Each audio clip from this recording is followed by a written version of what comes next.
Welcome back to our channel. I'm truly honored to have you with us today, because we are going to explore one of the most universally relevant and yet most misunderstood truths of human life: impermanence. Whether you follow Buddhism or not, whether you're a spiritual seeker or simply someone living through the ups and downs of everyday life, the reality of impermanence is unavoidable. But here's the deeper question: is impermanence a tragedy, or is it a door to freedom? Most people fear change. We cling to stability. We want our health to remain, our loved ones to stay, our success to endure. But life keeps moving, shifting, dissolving. Everything we thought we could count on eventually slips away, and that can feel like betrayal. But what if impermanence is not betrayal? What if it's grace in disguise? What if the very thing we fear most is the gateway to our liberation? Let's begin with a story from the Buddhist sutras. There were 4 great sages, all brothers, who had cultivated tremendous spiritual powers. As they neared the end of their lives, they decided to use their supernatural abilities to escape death. One fled into the sky. One hid in the sea. One vanished into the mountains. And the last blended into the crowd of a bustling city. They thought they had outsmarted impermanence. But in time, each of them met their end. No matter how powerful their minds, how deep their wisdom, or how far they ran, death found them all. And the Buddha, upon hearing this, said, even those who have realized truths must face the reality of impermanence. It's not a punishment. It's the very nature of existence. So let us not ask how to escape impermanence. Let us ask how to live with it, within it, through it. Buddhism calls impermanence anicca, one of the 3 marks of existence, alongside suffering and non-self. When you understand impermanence, suffering begins to soften.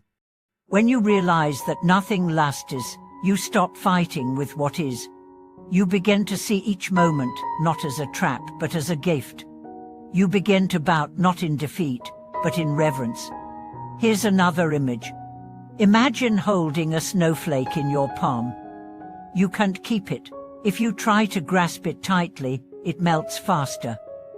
But if you hold it gently, with presence, you can witness its beauty before it vanishes. This is how we should hold life. This is how we should hold each other.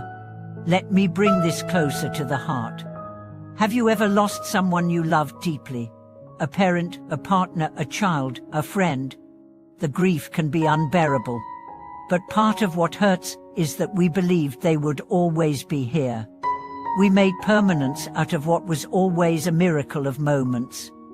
When Buddhism teaches impermanence, it doesn't say, don't love.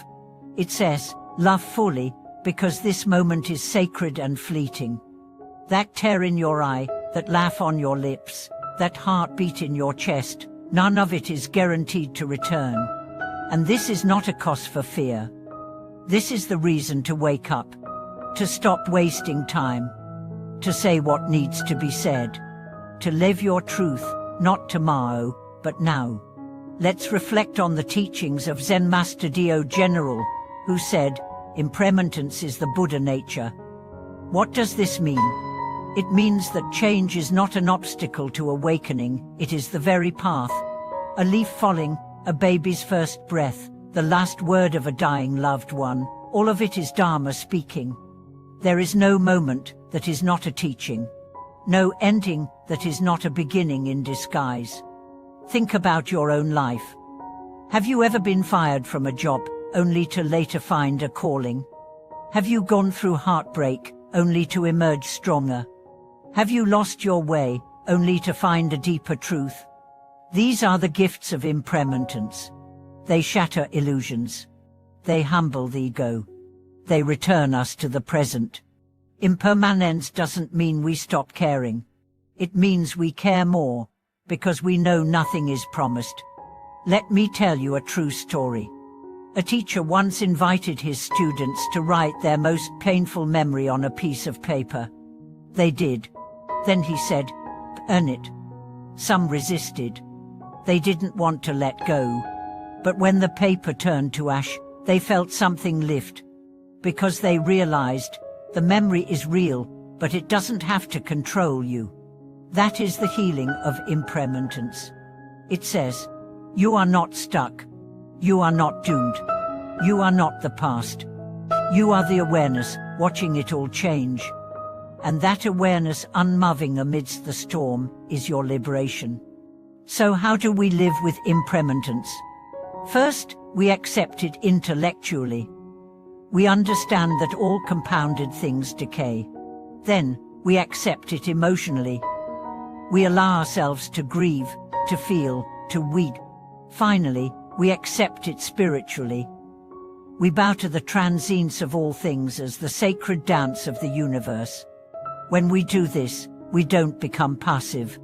We become alive. We don't give up. We let go.